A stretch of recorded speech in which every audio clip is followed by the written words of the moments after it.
Have a Burger Monday at Beef O'Brady's. Stacked high with fresh Angus and fries, just $5.49 all day. Beef O'Brady's Burger Mondays. Nobody outbeefs beefs.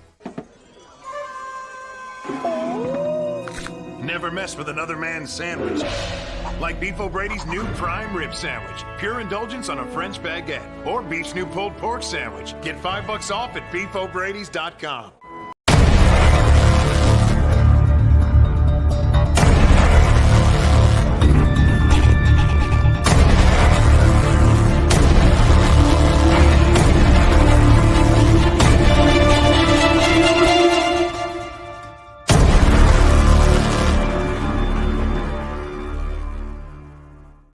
What up, everybody? Welcome back to another session of Sports Talk 49. I'm your host, Blake Anthony, and this is the man, Big Game, James Cannida in the building. And we're going to talk about all type of recent news and everything. You know, James always dropping his nuggets here and there. And, you know, he be hitting stuff little, you know, in the ins and outs on the ones and twos. But always make sure you show some love to Beef O'Brady's. There are two great locations out there in Wesley Chapel and Wiregrass location as well, to make sure to check out Chef to You, who is owned by another former NFL player. That they should be coming out. They're in Atlanta right now, and they should be coming out to the Tampa Bay area soon. James, what's going on, my brother? Man, chilling. Just taking in this preseason football, ready for the real deal to kick in. Yeah, no doubt. Everybody's tired of the appetizer. It's time for the main course. Is right now with all this stuff. I hate this time of year. I mean, it's fun to watch a little bit, watch the young college guys play. I mean, that part's fun. But I hate when I see key contributors go down with injuries. Man, it sucks. And, you know, you always hear people say, oh, injuries are a part of the game. But, Blake, man, real talk, I believe the way practice is structured now, these guys aren't doing themselves any favors. And you're seeing way more injuries that you didn't see a long time ago, where it's non-contact injuries. Those are the injuries that scare me. And I believe it's the lack of work that causes some of these minor injuries. No, definitely that. The way everything's structured, it's just everything's so totally different now with the concussion protocols and the way stuff is. And now I can't name how many guys can have non-contact injuries we go down for the year. I just always think of Teddy Bridgewater damn near almost losing his leg over a non-contact injury on a handoff play in camp a couple of years ago. Lucky for him, he's still playing out there. I think he's in Detroit right now. He's going to coach up your boy Hendon Hooker, and they're a lot alike too. When I saw that go there, Hendon Hooker and Teddy Bridgewater, you think so? You think they're a lot alike? I can see some of it. Hendon Hooker is a more true Well, him being a bigger body helps too. But I can see Bridgewater giving him some things to take, you know, to complement his game and help him out, and know that Hendon Hooker is not in a hurry to have to play right away because of Jared Goff. And I know we talked about Hendon Hooker a lot. Man, you know, I wanted Tampa Bay. I wanted him to land somewhere where Tampa could take him. You know, I thought that would have been a good pick and a good addition to the team. So I can see that comparison a little bit, though. Nah, definitely. When we're talking about quarterbacks, you know, I got to talk about the one here, Baker Mayfield and Kyle Trask. I know Tampa Bay media and the national media is sucking the hell out of that one, trying to get everything they can out of the situation. In Tampa, you know, you always had a divide in the quarterbacks out here between Baker Mayfield and Kyle Trask. I mean, what do you think about the two? Well, you know, I said a while back that I thought Baker Mayfield might be good to bring in. That was actually prior to Brady unretiring. And then to see Baker go to Carolina and not have the success that we thought he might have, go to LA, revamp a little bit, and then get signed, I was like, not a bad deal, but let's give Kyle Trask a chance. You know, here it is, second-round draft pick. He had to sit behind Tom Brady for 3 seasons, not really have a chance to show what he could do, if he's capable at all. And so many people are already going he's Kyle Trask. He's not ready. We don't know if he's ready or not. What have we seen him do? You know, a couple preseason games, a couple mop-up duties, the game against Atlanta last year, where half your starters you're resting because you know you already guaranteed a playoff spot. You know, Kyle Trask, to me, hadn't really had a chance to prove himself prior to, you know, this last Jets preseason game. No doubt. And this fact, I think I don't think he's thrown 50 passes, and I think I'm pushing the envelope a little bit more than 50. I think it's way less than that. And everybody just think you got to figure it out. I'm like, I wish it was that easy to evaluate players, especially the quarterback position. But under 50 throws or in a real game-like situation, we all know you were never going to play behind up front of Tom Brady. And with Blaine Gabbert, that they already said was your number ones and number twos from the gate. So you really had no chance of starting. And then you read all these things on social media that I'd be like, I could tell, I don't care anymore. I just say straight up, I could tell you guys never played anywhere in football. I said, for those who did, you tell me when at any time in practice the coach goes, hey, let's put in the third string quarterback as we prepare for the New England Patriots this week just to give him some reps. Hell no. They don't do that in high school. They don't do that in college. And they damn sure don't do it in the NFL. So, of course, he's not going to get any burn. Right.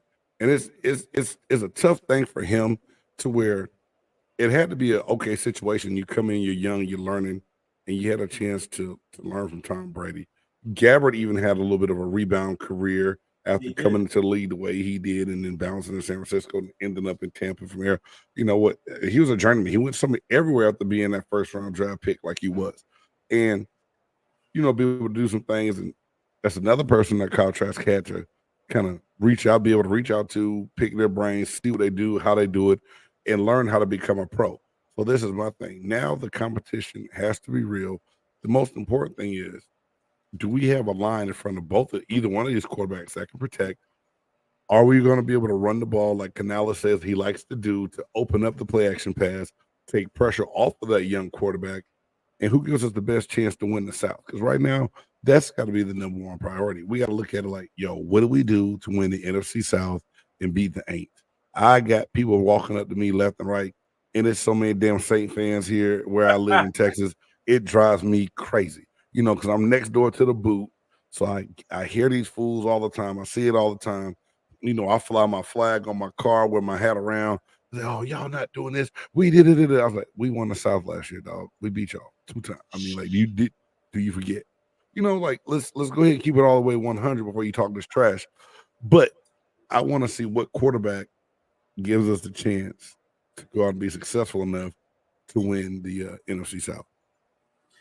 And it's funny because it seems like Baker's going to be that mid-range to short kind of throw kind of guy. What it seems like, and Kyle Trask is known, as you know, in Florida, he slings that rock. He'll sling that thing, and he's done it in a preseason game. Got some time to throw, he let it loose.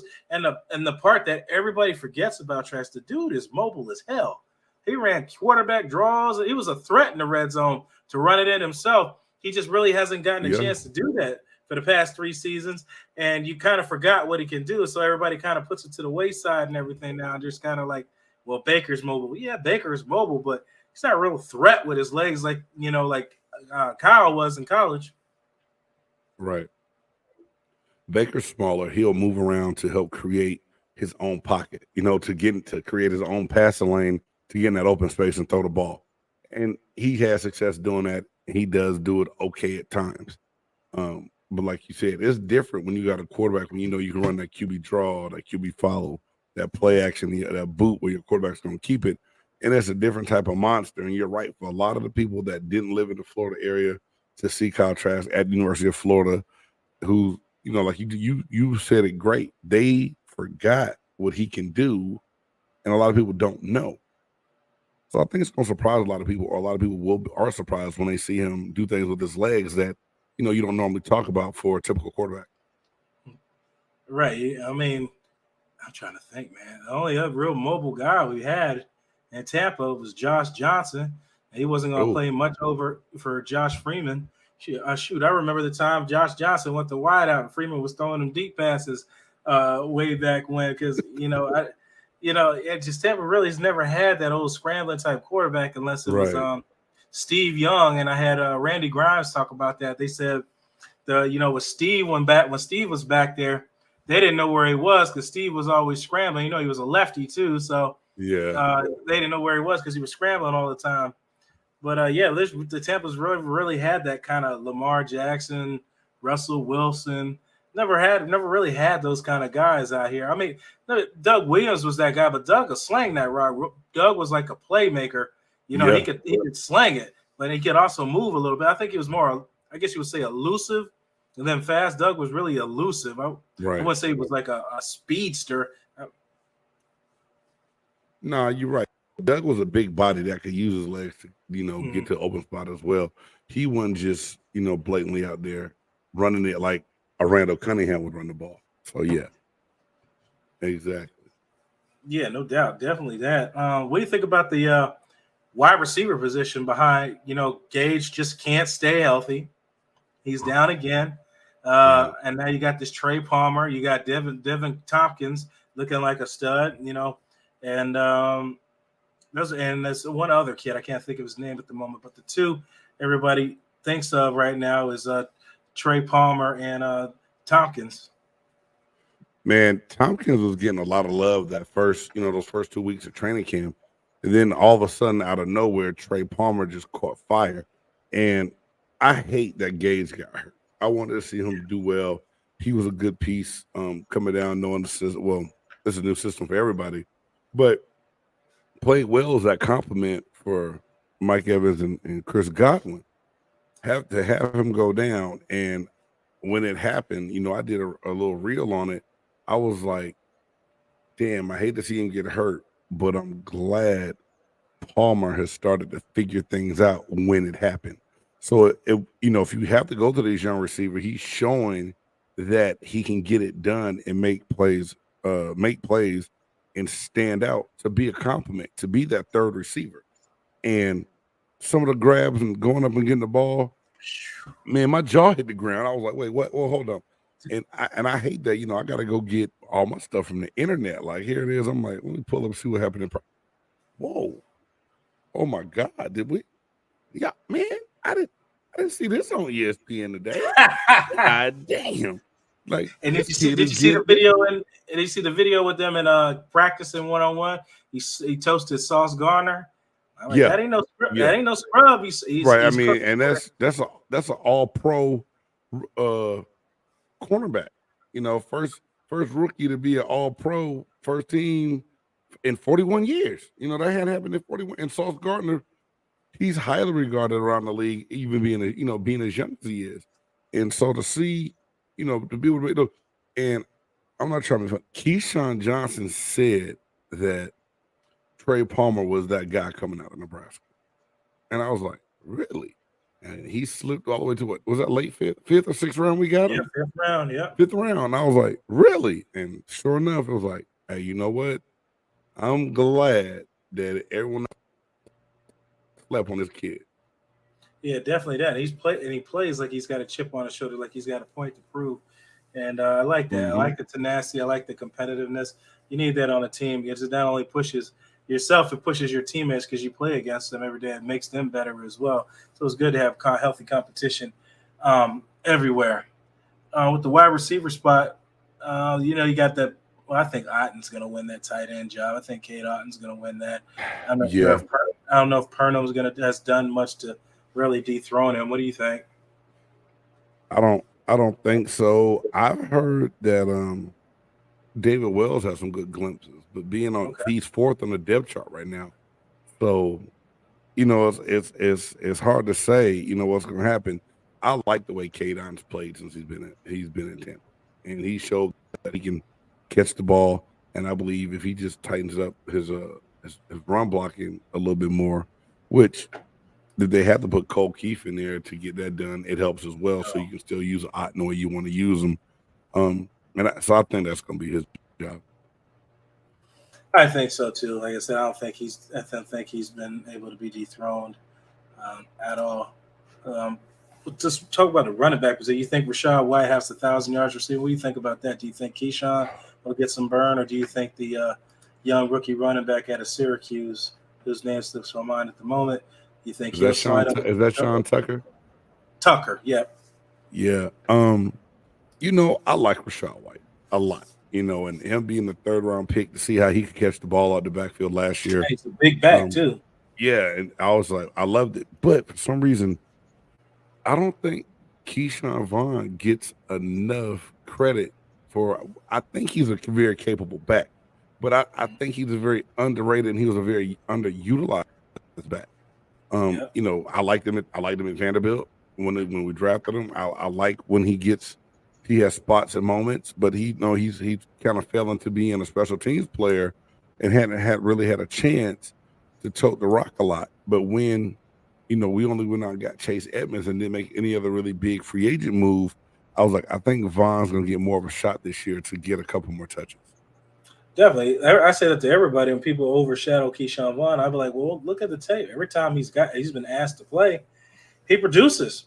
He's scored in just about all the times he's been in or has made some type of big run or big play when he's been given the opportunity. So it's not like he's disappeared when he shows up on the field. He plays.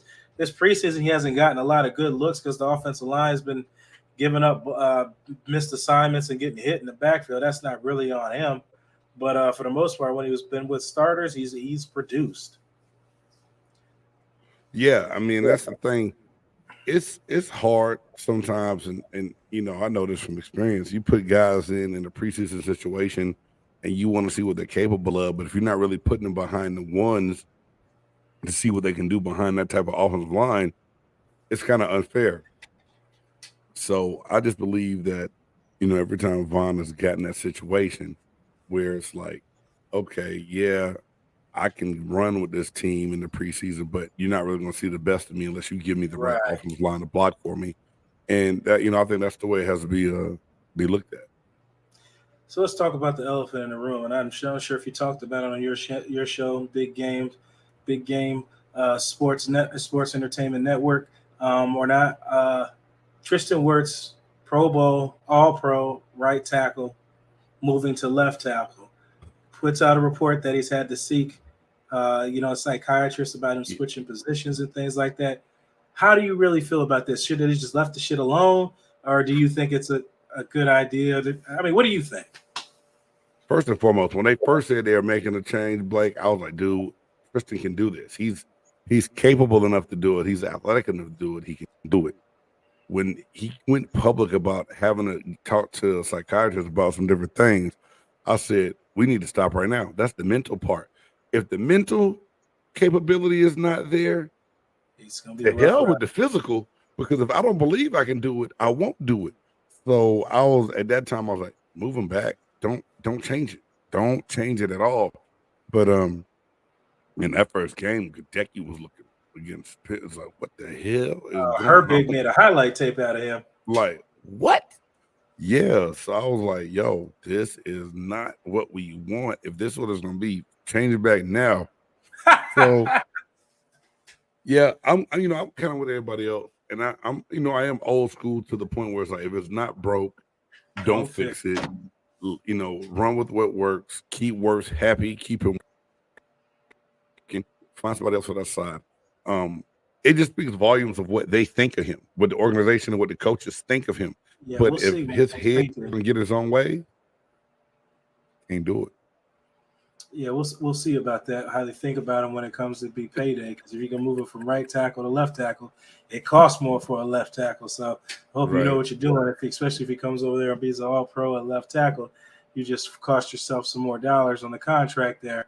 And Gadecki, some people say he's been graded out pretty well. He had a pretty bad streak. Guard, he was definitely a fish out of water at guard.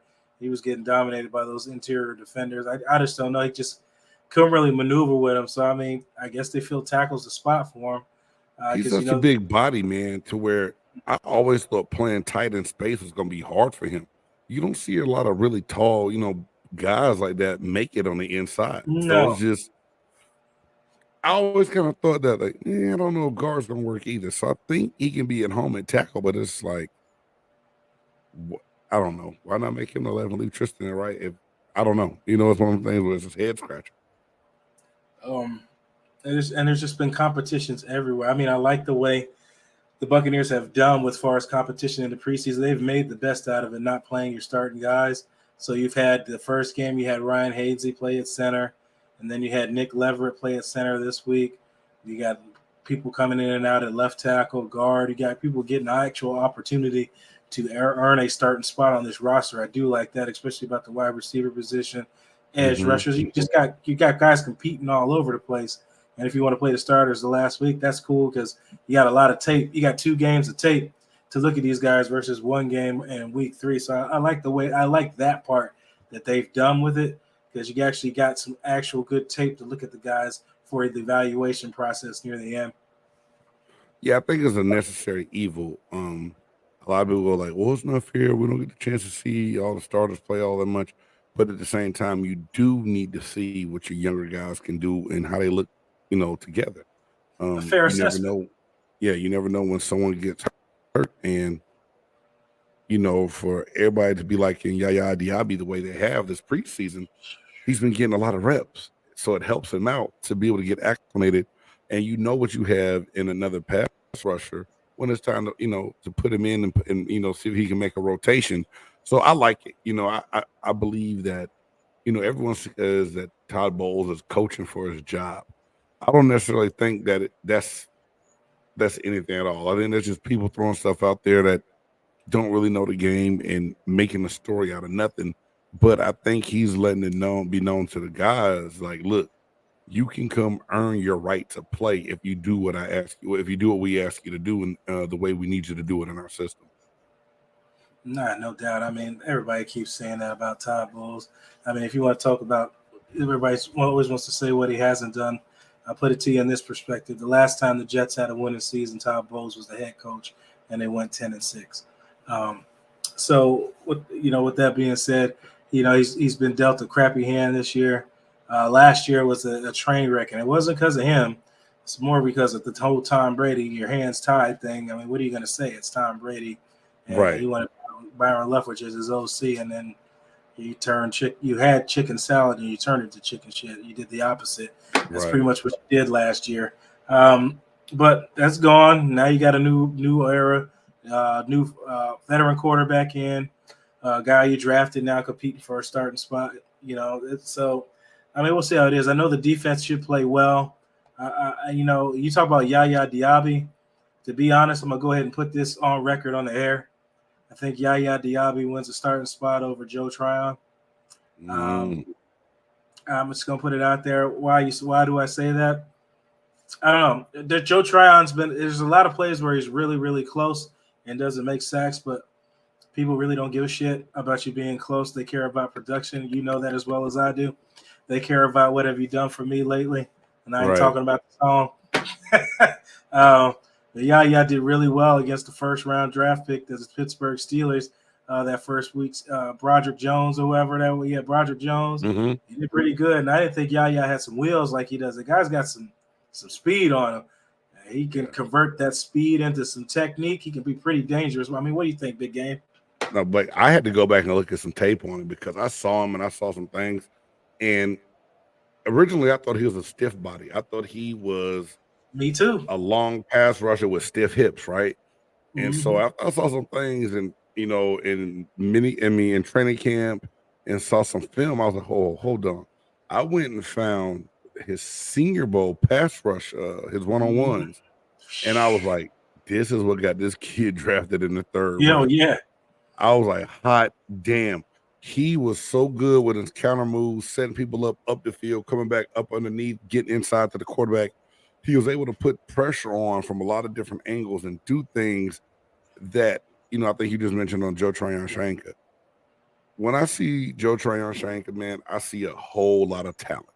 And I know our man Ray Kennedy laughs at me all the time because I was like, yo, this is going to be the year that JTS kicks in and gets it done. I was like, Joe Tryon-Shoyinka is going to have a year this year. And I think I said that shit last year. And it didn't happen. And I'm saying it again this year. I do think it's going one more to happen. year. But Blake, you said something that makes a lot of that if it does happen, it wouldn't surprise me. Yaya Diaby could beat him out for that starting job, the way that he's played and showing that he may be a more consistent finisher and pass rusher than what JTS has been able to be since he's been in Tampa. It's so hard watching JTS because the dude is a physical freak, but it just I don't know, he just can't convert speed and the power and work on those edge moves, I mean, I'm just gonna have to, and not just me. I think the coach, Caleb, you can tap in whatever you've heard out of camp. But JTS, unless you just see a gradual change from last year to this year, I just see Diaby getting more snaps than him, because Diaby looks electrifying. Like you said, when you didn't know much about him coming out of Louisville unless you paid attention to that Senior Bowl tape and watched him in that first preseason games. But I think he's got a little more wiggle than Joe Tryon. I mean, you agree, Caleb? I said this again, like you said, and again, nice to meet you, sir. I played against Joe Tryon when I was in the Saints, right? He was a rookie. I'm on the Saints, and I played a little bit that game, but I got to really watch him play, right? Because I was starting that game. And I left that game saying, man, this dude is one of the most fluid. For his size, he's so fluid with his movement. There's no wasted movement. When he runs stunts, a lot of guys get real choppy feet, or you can telegraph when they're coming in. He's a lot like Micah Parsons, and he goes straight from the straight rush and can cross your face with no wasted movement. And that's really hard for offensive linemen to deal with. Myles Garrett's really, really good at that. Micah Parsons really, really good at that, right? Where he struggles, like you were saying earlier, is he doesn't know how to finish around the quarterback. So I see a lot of talent from him, like a ton of talent. And, not to get off on a tangent, I have these issues with coaching sometimes, right? We see a guy who clearly displays talent on the field, right? At what point can we talk about development of a player? Because when I saw him played him twice, right? Played Tampa twice every year. I saw him play twice. I saw a kid who's big, long, fluid, has the reach, has the movement technique, all the stuff you can't teach, he has, right? So what is it that's not letting me have success? But as far as all the skills, man, I thought last year he'd be a 10-plus sack guy. I did too. Going into the second year, I thought he would be a 10-plus sack guy because he's so fluid. One of the things that make Michael Parsons so dangerous in his pass rush, one, no wasted movement in his rushes, right? Everything's very, very deliberate. But when he get past you, this dude's burst to the quarterback, his drive and finish is unlike I've ever seen. I went out there for one play. It was like me, Ryan Ramchick, a bunch of other dudes, and we saw this dude rush, and it was like a boot or something like that. So simple. When he recognized it was a boot, his closing speed to Taysom Hill was so insane. I was like, oh, man, this dude's special, right? I saw similar things with Joe Tryon, probably not as fast top-end speed, but his fluidity, he has JPP-like fluidity, right? Like that Gumby-like thing where you can, as an offensive lineman, you can punch him and get your hands on him, and it feels like he just absorbs the hit and just keeps working around your hands.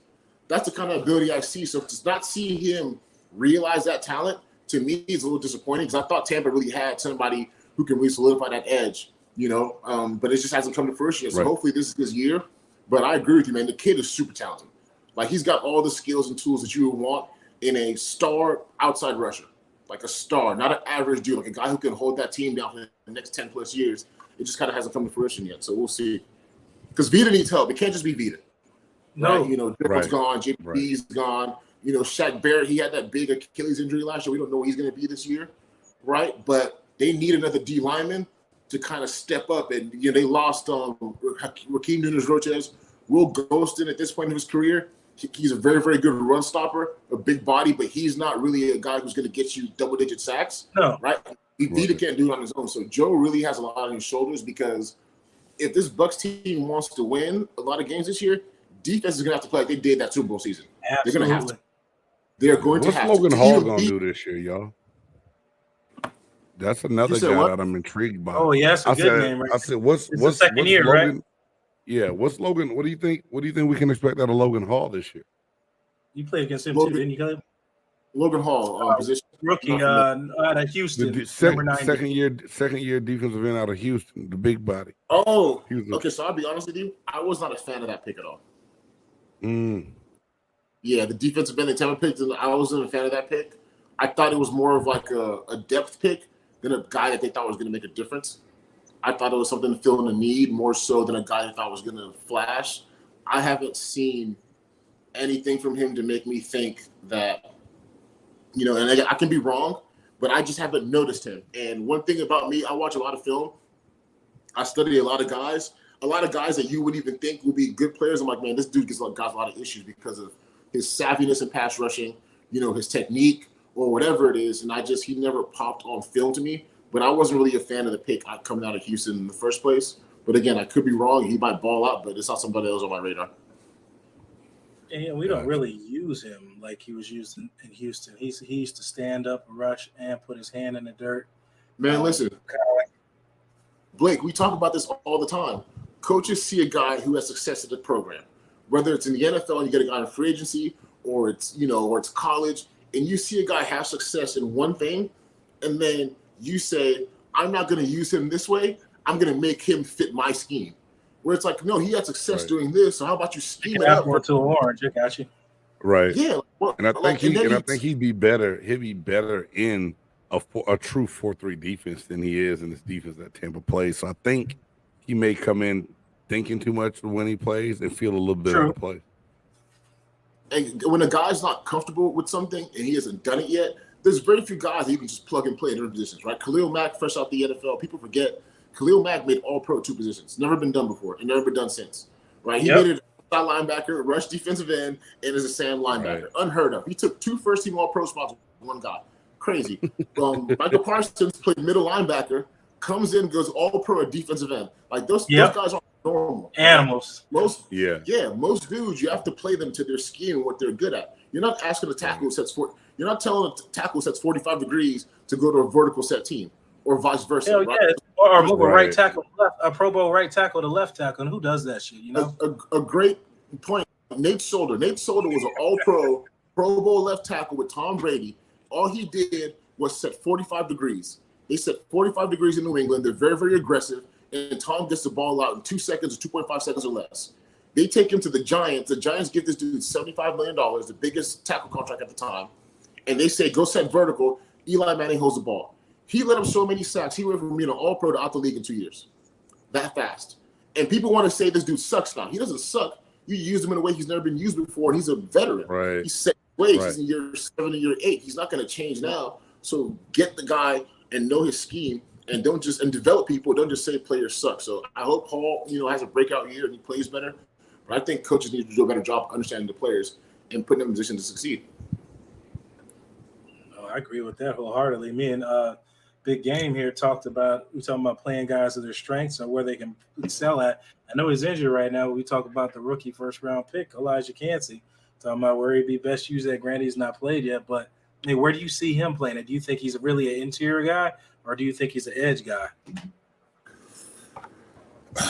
Man, I think the way the league is going, I think if you have a guy who's a bigger body, getting those guys in 3 techniques interiorly and having them work against guards and getting them in wide positions, like Gerald McCoy was one of the forefront guys, Warren Sapp.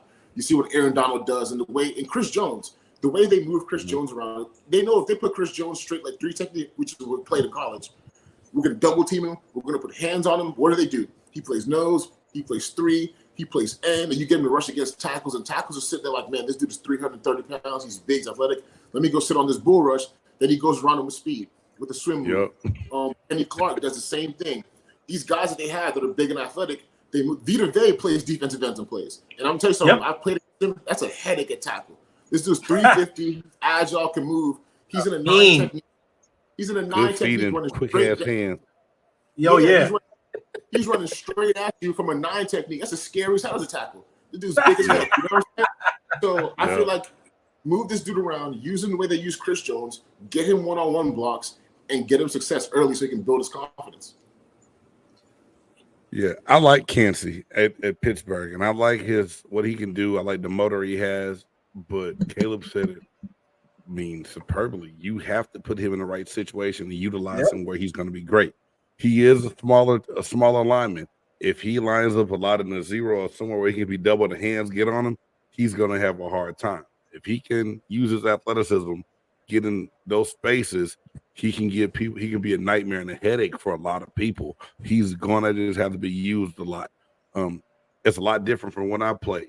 All of us we were like a cookie cutter interior line. We're all about 6'2", 6'3", 280 pounds, bald head damn near except for Sapp with the braids. You line us up from behind, we all did the same. But we stunted, we twisted, we did a lot of different things to utilize our speed and our quickness so that we couldn't get blocked by those bigger offensive line. But that's what Monte Kiffin did. And a lot of people was like, damn, how'd you have so many sacks? Y'all never even blitzed. Like, we didn't have the blitz. We could be 5 with 4 the way we played with our movement. And Kansas is going to have to be utilized to where you don't have to bring an extra rusher and still be able to beat those 5 down, with the 3 and the 2 outside backers that you have that you rush a lot. And they got to get creative with how they do that. Something I love to see them do. You remember the Cowboys from a few years ago when they were rolling, winning 12 games? Ezekiel Elliott's probably second year with Dak. Their D-line, they had Malik Collins. They had DeMarcus Lawrence. They had Crawford, that big boy who retired a little bit ago. They had Antoine Woods. And those guys, they moved and stunted and played these guys at every position. You might see Malik Collins, which I think is one of a phenomenal D-tackle in the NFL, very, very underrated, played a very long time. Kind of undersized, shorter dude, but has superb quickness. They stunt these guys. They move these guys. You never know what to expect. So when we played Dallas, offensive linemen, you can't fire off the ball anymore.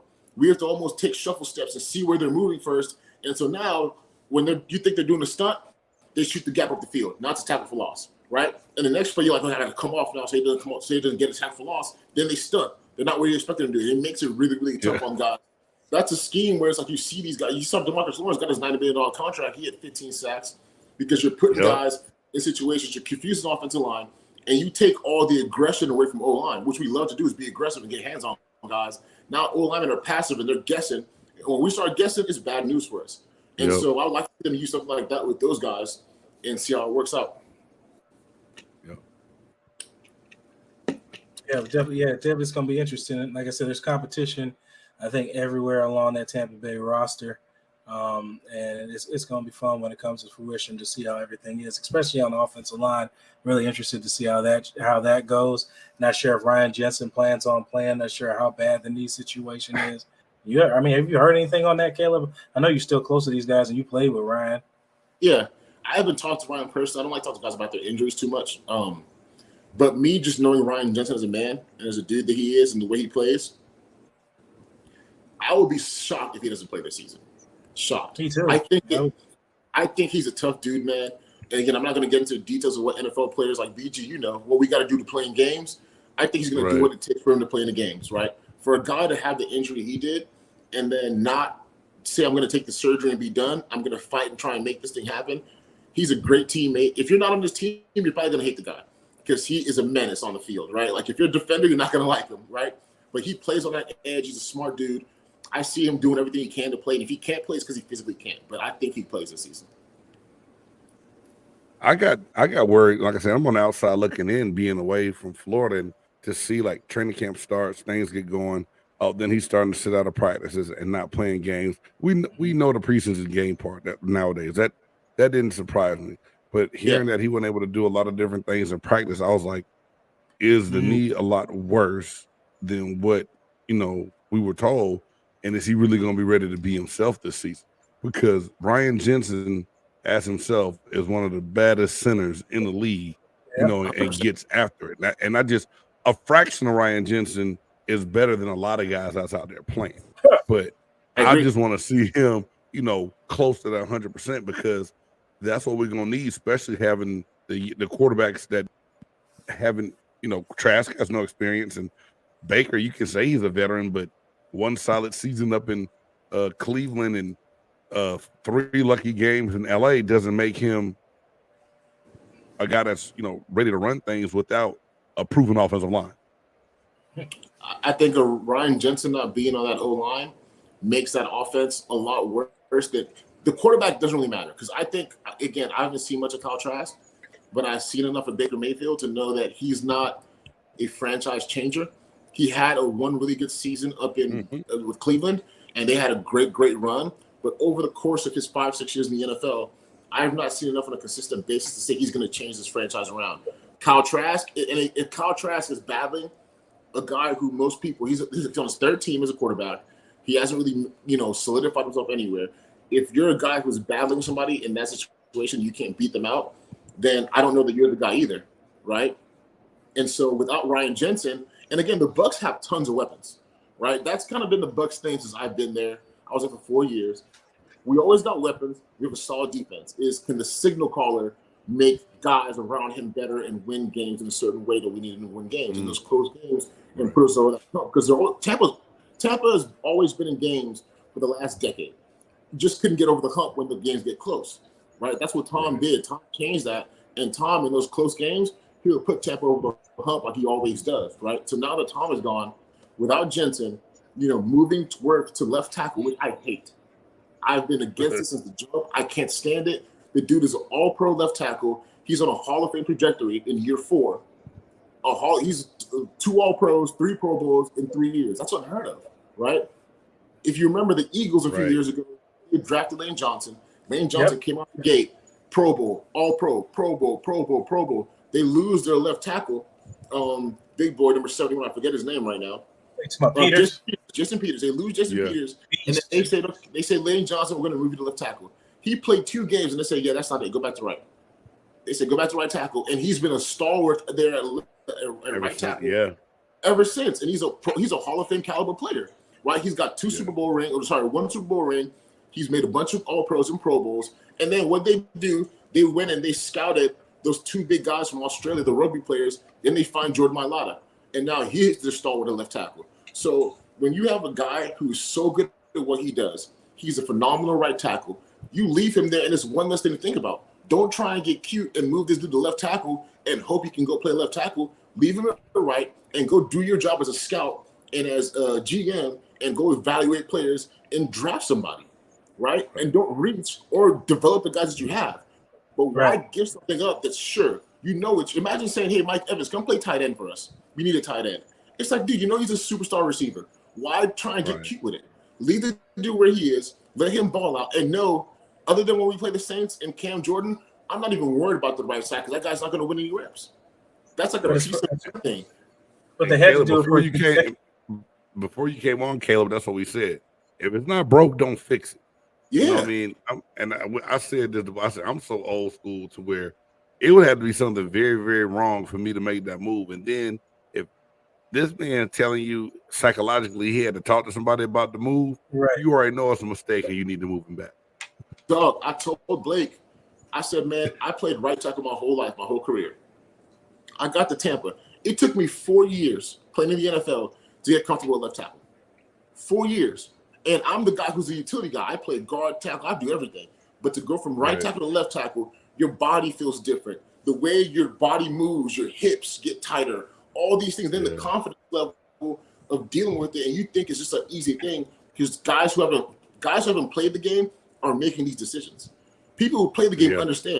Donovan Smith, everybody wants to hit on Donovan Smith.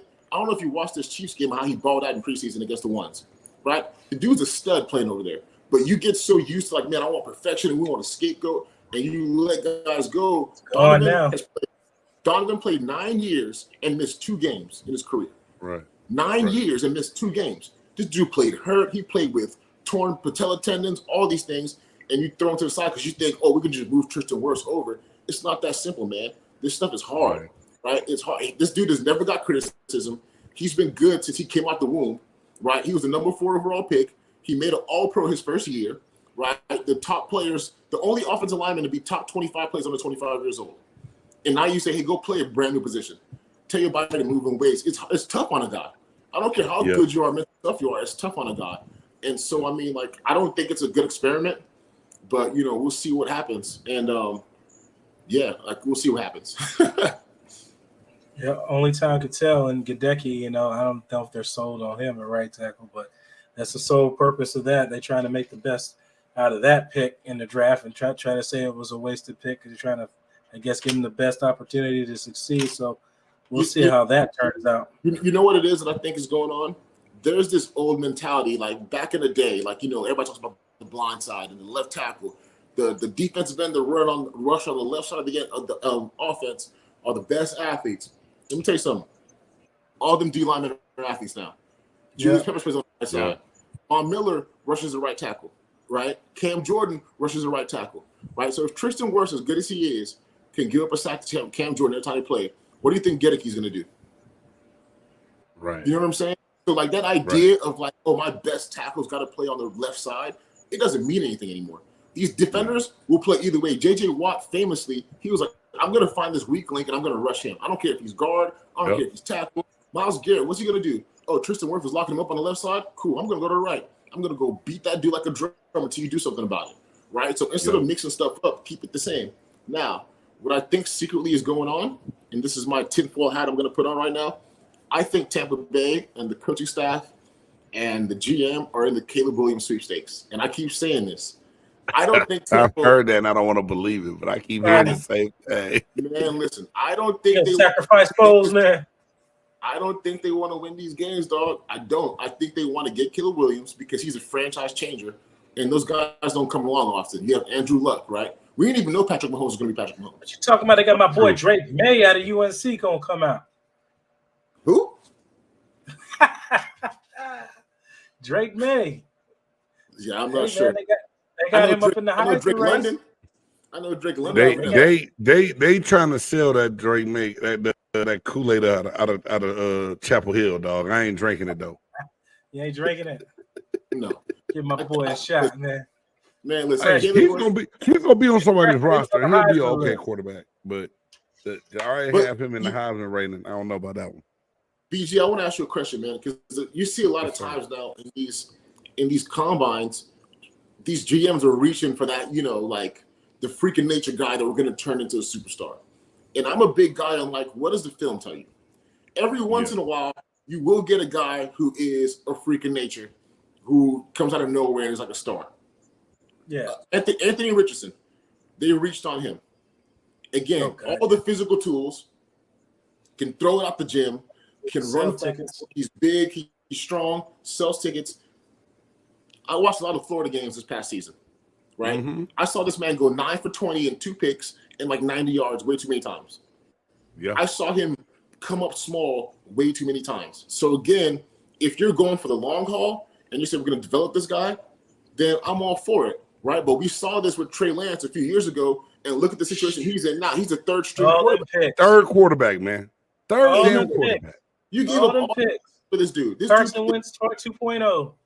There was a stat that came out. It says, no, Carson Wentz won 4 national championships.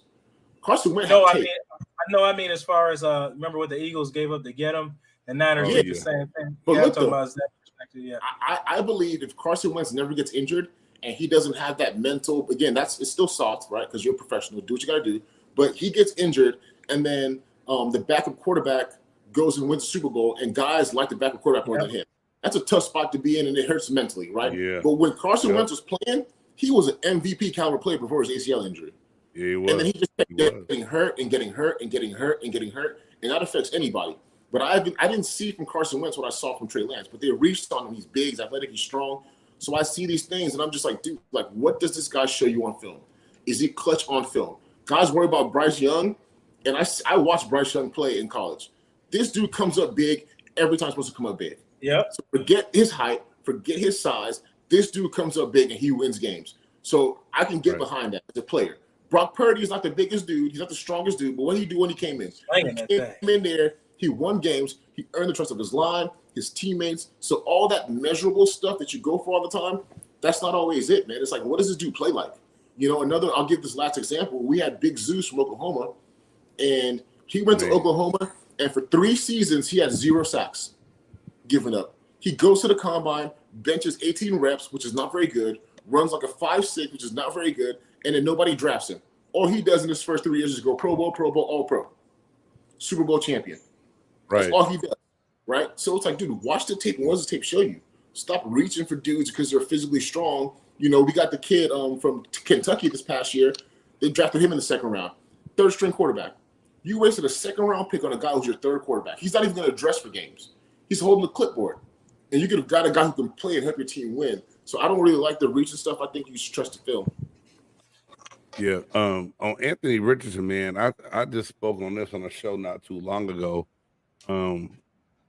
I saw enough in that Florida State game that made me say he need to go back to school for another year. Yes. And then to have the coach reach and take him because of pure potential. Okay. And here's, he didn't have to play right away. We got Gardner Minshew. Soon as Minshew stinks it up, they're going to find a reason to throw Anthony Richardson in the game way too fast, I don't think he'll be ready. And then it'll be another career torn up because everyone will go, oh, he's a bust. He's not what we think. But is he truly going to be developed to the quarterback that he needs to be? And you draft him straight off the big arm and not watching the game tape.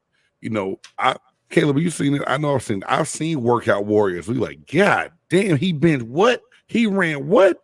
You get in there and like, Warren Sapp. This fool can't pick up the playbook to save us. No. Yep. He can't run a simple this. You like, he can't run a simple that. To hell with how fast you are, if you can't turn it on and use it the way you need to use it. And it's a detriment to some of these new age young GMs and the people they have working talent, the scouting departments that really don't know how to look at the film to evaluate the talent. They're going off of the words or the numbers of what they see and thinking, oh, we can make that guy fit our system again. And another thing people forget is these quarterbacks who just superstarred and carried our league for so long, they sat behind people, man. Aaron Rodgers sat for 4 years, right? Peyton Manning was the only one who didn't sit. But if people forget, Peyton Manning's first 2 years, he stunk. It was a pick. He led the league in picks, right? Yep. But they stuck with him, and they said, we're going to develop this kid. But that's not the league we live in today. The league we live in today is win now. You got 2 years as head coach. You get hired. You don't show me something in 2 years, you're out of there, right? If Justin Fields doesn't have the last 7 games he had, we're talking about the Bears drafted a quarterback soon, right? Like that's how fast stuff changes. In 1 year, they said Trevor Lawrence is the bust, one of the biggest busts ever. He gets a new coach. They stick with him. They let him play. Now they show what's going on. And now he the cover child. Exactly. So how fast the media stuff changes. But I'm like, dude, like some of these guys aren't ready day one. It's hard for a rookie in the NFL to be ready day one to come play. Those guys are rare and special. It does not happen often, especially at that position. At that position, man, it's so, and your confidence can go like this, that position. Because as a quarterback, if you lose the locker room, look at Zach Wilson. He lost the locker room, and that was it, right? Thankfully, now he has a guy like Aaron Rodgers. He can sit behind for the next 2-3 years. Hopefully, Aaron Rodgers can stay healthy and play long enough, and he can learn because he needed to sit and learn. He wasn't ready day one. He wasn't ready, He had a great workout. He had that one pass. He's rolling left, flicks it right 70 yards. Everybody's like, oh, my God, this is the guy. He comes out and stinks, and it's not his fault. The NFL is a grown man's league, and it's hard. These defenders are fast and athletic, and they're special. And if you're not ready for that, it's going to kill your confidence. And so guys reach and they call guys bust. Well, I'm like, these dudes aren't ready to play yet. So you got to give them a chance to grow. Patrick Mahomes didn't play his first season. Nope. He's for a year behind Alex Smith. I'm sure guys at practice saw him and were like, man, this dude's the guy. Andy Reid said, no, hold on. Take your time, learn. And when he came in, when he was ready, what did he do? 55 touchdowns, MVP, Super Bowl champion. He lost, I think, in the interception that year to Tom Brady. But you can see what happened when he sits and learns. And so you put these kids in bad situations too early, man, and it's tough. The Saints are an example. They drafted a left tackle in the first round last year, and he didn't play. He didn't play it down. And then in the offseason, they thought he had made enough progress. They let Teron Armstead walk because he wanted big money. He was an older guy, right? And then now he's in a position where he can go play again. But sometimes guys need to sit and learn, and there's nothing wrong with that. No, that's the way the old system used to be. It's just everybody wants to do everything so quickly and forget what it takes to actually build a successful program, successful franchise. And it comes from developing your own guys in your house. You use free agency to plug in guys, not to build your team. And usually people that follow that structure win a lot of games. And you got to slam on all your draft picks because you don't have a whole lot of window where you got to pay all these people unless they're giving team-friendly deals. And a lot of these guys, especially these days, they don't want to do that because they're sacrificing their bodies. And we talk about this all the time, Caleb, James, you know as well. If you can get 10 years in this league, man, that's a lifetime right there. If you can get 10 years in the NFL. Man, if you get 5 years now, it's a lifetime. Yeah. The way they're bringing in guys, especially the way the contracts are set up, the veteran stuff is really expensive now. Rookies are cheaper. So veterans are out of there. If you're not a starter in year 5, you're not an every down guy in year 5, you're probably on your way out. They're going to go for somebody younger and cheaper. So I understand the way. Yeah, I understand. Get 2 for the price of 1. Exactly. I mean, speaking of 2 for the price of 1, we didn't even tap into this one. I know, James, you got to get up early. This Jonathan Taylor situation. And there was one more thing. What do you think is the biggest strength and the biggest weakness on the Tampa Bay Buccaneers team before we talk about Jonathan Taylor? I wanted to ask that one. Well, right now, I'm gonna say the obvious thing is the lack of knowing what we have at the quarterback position. Of course, and I mean, I think that is one. Like we saw pre-show, the offensive line is a question to me. If that move doesn't seem to work, how how long do you stick with it if it doesn't, and what do you do to fix it? Right? Media's gonna rip that. Yeah, the strength. Our receiving core is good. Trey Palmer stepping up in the preseason. Wilson stepping up to show that they can fill in the help. But will we be able to get those guys the ball? And I believe, I still believe our defense is going to be fine in that secondary and with that defensive line we have. Caleb? Oh, man, honestly, I think the biggest weakness right now on the team is the offensive line. I think the offensive line is the biggest weakness. Over quarterback? Yeah, I take it over quarterback. Okay. Because I think everybody is well aware that no quarterback Tampa has is a franchise guy. Nope. Because if it was, there wouldn't be a competition. We talked about that earlier. Quarterback, there's no competition. There's no. What did Trent Williams say? He says, "Man, Brock Purdy's not competing for shit." That's what Trent Williams said to the media. This man ain't competing for nothing. The head coach said he would have to melt at practice, physically melt, not melt down, but literally melt into nothing. Right? Keeping it 100. That's how they talk about their starting. If you Trey Lance and you hear that, you just like, damn. No wonder he playing like Dookie. You feel me? So that's what a starting quarterback is and a franchise quarterback is to a team. So everyone knows we don't have that. So everywhere else is going to have to pick up that slack. They're going to have to. And without Ryan Jensen, Shaq Mason's gone.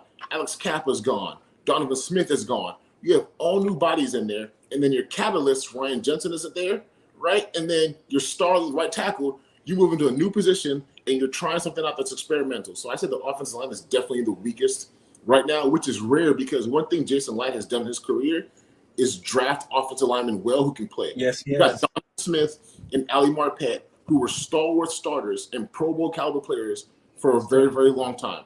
He signs Ryan Jensen, right? He gets Shaq Mason, right? He gets Alex Kappa in the 3rd round. He drafted me in the 5th round. I played 30-something games for Tampa Bay. Started 20-something games for Tampa Bay, right out of the 5th round, right? Like DeMar Dotson, he brought in, from a basketball player at Southern, right? Nobody knew who he was. DeMar Dotson was a good right tackle in the NFL for 12 years. Yeah, right? quietly. That's what I think he's been really, really good at. But to see that as the biggest weakness now is a little bit disappointing. But I think that's the biggest weakness on the team right now. And then as far as strength goes, I think Tampa's biggest strength is their linebacker core. Levante David is the star, the most underrated guy. Devin White, I don't think he's as consistent a player as Levante as far as the small things, but he makes splash plays. He gets those big sacks. He gets high plays, runs sideline to sideline, gets big hits, and gets the team galvanized. I like Carlton Davis a lot. Carlton Davis is one of the only people who can guard Michael Thomas. Yeah. He matches really well with Michael Thomas. The safety, Antoine Whitfield Jr. is a really, really good player, right? So they're Vita Vea, right? Will Golson's a proven veteran. So the defense is going to have to carry this team again. But again, you're asking a lot of older veteran dudes to carry the brunt of the load. I was on those Tampa teams when we're getting 3 and outs, and the defense is playing 100 plays. Offense is playing 55 plays. That doesn't bode well for a team, right? Tampa struggled last year because they couldn't get first downs. They couldn't move the football. Defense is going to get exhausted, man. It's hot in Tampa, right? Yeah. You can't play 100 snaps. You can't have 3 and outs. You got to play complementary football. So Tampa's going to have to find a good run game. They're going to have to lean on it because they need their quarterbacks to have that, that backup. And again, you got a guy like Mike Evans. Mike Evans is not a diva by any means. Neither is Chris Godwin. One thing I can tell you about Mike Evans has played 10 seasons. He's at 1,000 yards every single year, right? If he starts getting to a place where he's getting 600 yards in the middle of the season, he's not going to be happy, right? He's chasing Hall of Fame stats, right? He's chasing the Hall of Fame. That's where he's at. That's a caliber player he is. And so they're going to have to figure out an offense. They're going to have to mix things up. That throwing the ball 55 times a game, that's dead, right? If it's running back by committee, drill these guys on blocking the run. Run your duo plays, run your powers, just do the stuff you're good at. Tom's gone now, right? Tom's gone. So lean on that running game, give that offensive line some confidence so they can go out there and block. But I think that's the biggest issue for them right now. True. All right. That's Jonathan Taylor situation. Do you think he gets traded or where do you think he goes? We just talk about Anthony Richardson not being ready, right? We talk about not knowing what they have at the quarterback position. Worst thing the Indianapolis Colts could do is trade away their best weapon, even though he's not happy. And now they may give him permission to do it. They may seek it. I think they're gonna ask for something ridiculous that no team wants to give up. Yeah, they said a first or multiple picks. Yeah, I don't think it'll be a good idea for them to do it. But at the same time, do we have enough in Tampa to give up to bring that kind of running back into Tampa? No, and I don't think in our cap situation. What we've seen from the NFL so far in the last few years is having a star running back is good. It's really, really good, but that's not what wins you championships anymore. Right. Those days of Emmitt Smith running wild for championships, they had a full line of Hall of Fame offensive linemen, right? Those days are done. You need a superstar quarterback to win these games for you, right? What do we see every week in Patrick Mahomes? He does something spectacular, and they can be down 21 points, doesn't matter. You believe in your mind he's going to come back, right? Josh Allen has that factor. Trevor Lawrence, we saw him come back from 27 points. They didn't even have 100 yards rushing, right? You need that kind of quarterback. So I wouldn't say Tampa give up a lot for Jonathan Taylor, but I will say to the Colts is look at what Saquon Barkley did for Daniel Jones. We saw Daniel Jones his first year, right? His first few years when Saquon was injured, he couldn't play. Daniel Jones looked awful. Saquon comes back healthy. They get a good offensive coordinator with Brian Daboll, who knows how to work with quarterbacks, quarterback guru, right? He gets Daniel Jones, hey, don't turn the ball over anymore. Reduce your turnovers and find Saquon. Saquon had 1,000 yards rushing. He had like 700 yards receiving. He was like over 50% on their offense, right? So what the Colts need to do is to make their star player happy. You're not paying your quarterback yet, right? You're not paying a lot of people yet. The only person you're really paying is DeForest Buckner. Stephon Gilmore's on a big contract. Your receivers are young. Pittman's a young dude. You're not paying your offensive line. I watched the Colts O-line play. I think it was a Thursday night versus the Broncos. I might not have ever seen worse offensive line play in my life. So how do you help your young quarterback? You give him a running back who can tote the rock, get 1,800 yards in the season, take some pressure off you, right? They have to stack the box to stop him, right? And then you have easy throws on the outside. If you can't run the football and you have a young quarterback, you're going to make his life really, really hard unless he is super, super special. And, we haven't seen that from Richardson yet. So I think you need to bite the bullet, pay the dude what you owe him, right? Even if it's a 2-year contract, give him big money up front, big signing bonus, make him happy. Whatever it is you got to do, because he is your team right now. And you have a young quarterback that you don't know about yet. And the worst thing you can do is put him in a situation where he's dropping back 40, 50 times, getting hit for no reason. They retired Andrew Luck early for the same situation. You didn't give him a running game. You didn't give him a O-line. And what did he do? He went out there and balled, but he got hit so much. The dude retired after 7 years. Yeah. He was a Hall of Fame talent. Dude is special, right? But he got hit so much. He's like, I can't do this anymore. I'm getting surgeries every offseason. That's hard on the player. So I say you pay the guy, you bite the bullet, and you give it to him a chance to win, man. And I think he has the leverage here because his backups are Zach Moss, who's fighting injury, Deion Jackson, and Evan Hull. There is no running game behind Jonathan Taylor in Indianapolis. So he kind of holds the cards right now because two of the guys I couldn't tell you anything about on the back half of that depth chart. You know what I'm really interested to see with this whole running back situation going on? Because everybody thinks that they can just get guys to fill in. But if you notice, all these teams that don't need great running backs, what do they have? They have special quarterbacks. Yeah. Oh, yeah. Special get away with that. Right? Yeah. The Vikings, they just let go of a running back who's 27 years old and it was 1,000 yards his last 4 seasons. All because he was making – they didn't want to pay this dude $11 million because they saw the rest of the league going and paying these dudes $8 million, $5 million, whatever it is for running backs. They said, we're going to let our guy go. If you're going to sit here and tell me Dalvin Cook didn't help out Justin Jefferson and Kirk Cousins, you're crazy. Oh, my God. That's the only reason Kirk Cousins has the success he has because they're able to play action passing, and you had to account for that run game of Dalvin Cook, and then you come and ask me to take a pay cut, and then when I don't take it, you cut me. Okay. I have friends who play deep in the NFL who are really, really good players, superstar caliber players.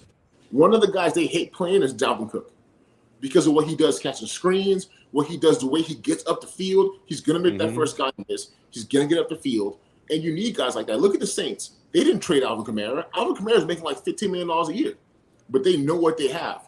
If not for Alvin Kamara, when I was at the Saints my last year, that team, after Jameis Winston goes down, we maybe win 4 games. Jameis gets hurt.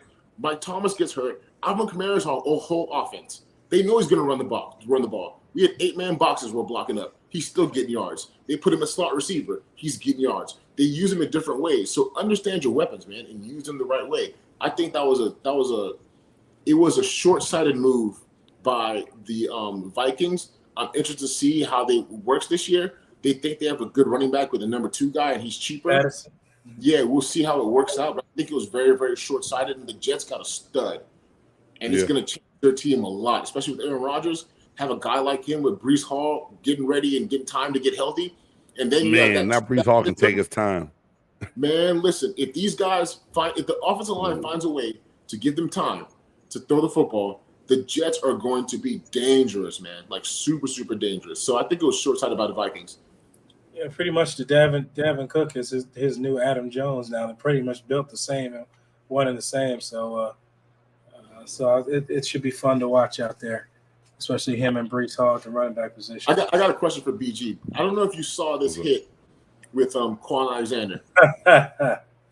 Did you see this hit in preseason? I didn't. Let's see if I can pull it up. Tell him about it. See if Blake can pull it up. So I played with Quan. I played with Quan in Tampa. Then we went to the Saints together. Then we went to the Jets together. Me and Quan are friends. Quan is a guy that has one speed. I like to say he burns a candle at both ends. He has fun. He plays football. This dude is a consummate professional. And when he's on the field, he makes plays and makes a difference. That's why every team you see he goes to, he's starting middle linebacker. He was on the Jets week 2. By the first preseason game, he was a starting linebacker, middle linebacker. Steelers signed him a week into camp. He's starting linebacker already. Dude's a stud.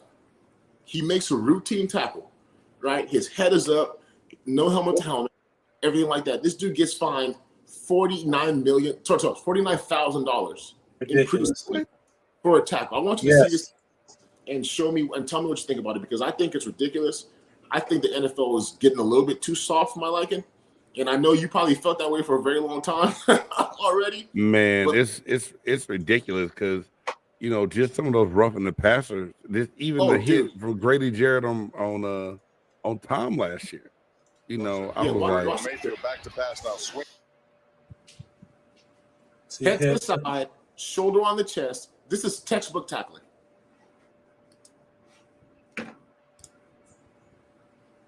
Hold on, man. Yeah, run that back, please. He got fined what for this? 49 grand. Look at that. He didn't even really launch. I mean, he did, but he didn't throw his whole body at his head. He put his shoulder pad on the football. That's ridiculous. This is a great tackle. My son did this the other night in a scrimmage, and I went hog wild in the stands because he jarred the ball loose, and I was like, heck yeah. I mean, that's a routine football play. That's football. Yeah. This is football. That's awful. That's the awful, NFL. Man. Excuse my language, Blake. The NFL need their ass kicked on that one. Excuse. Go ahead and let them have it. No, Blake, that's ridiculous. That is beyond ridiculous right there. I saw that. I said that NFL either take the pads off and start playing flag football. If that's a fine, take the pads off and put flags or play 7-7. This is crazy. Yeah, I was saying we about to become the national 7-on-7 league. That's cool. BG, man, I'm telling you, I'm playing O-line. I see some roughing the passer calls that went in my favor on the team, and I'm looking like that's crazy. Like that's insane that you just called that. You got to pick up the quarterback and set him down now to get a sack. Like the stuff is getting ridiculous, man. It's getting I was saying they might as well have like air mattresses back 7 yards deep. That way, the damn quarterback land on the air mattress when you hit him. The dude is ridiculous. And then I saw a great interview with Tom Brady when he was talking about these hits. And Tom said, you are taking the onus off of players to understand their own safety, right? Quarterbacks, when they played Ray Lewis or Sean Taylor, they knew, hey, don't hang that ball over the middle. This dude's going to get messed up. Right. You know what kind of hitter he is. When you're playing Cam Chancellor, don't loft that ball up. He's going to take your out. Right, he'll kill you. So understand the route and the players you're playing against, and the onus should be on the quarterbacks or running backs. Protect yourself and understand. But when you call these fines, you're making it so hard for defenders to play the game, and you're taking away the stuff that we love from the game. Because I love hits like that. That stuff makes the team get hyped up. It makes everybody want to play more and get excited. And then when you take that away, you find people, dudes like, man, I can't even hit this guy. You remember what Chris Jones got last year against the Raiders? Ridiculous, yes. And I was like, what was that? I was like, I told him, I said, man, I'm about to quit watching football. I said, I can't even watch it no more. I'm telling you, bro. And I just got done playing it. I'm like, from when I got to the league to now, I'm just like, man, I understand you want points. I understand you want offense, but this is a hitting sport. Right. It's a hitting. All we do is man's world. And we take pride in it.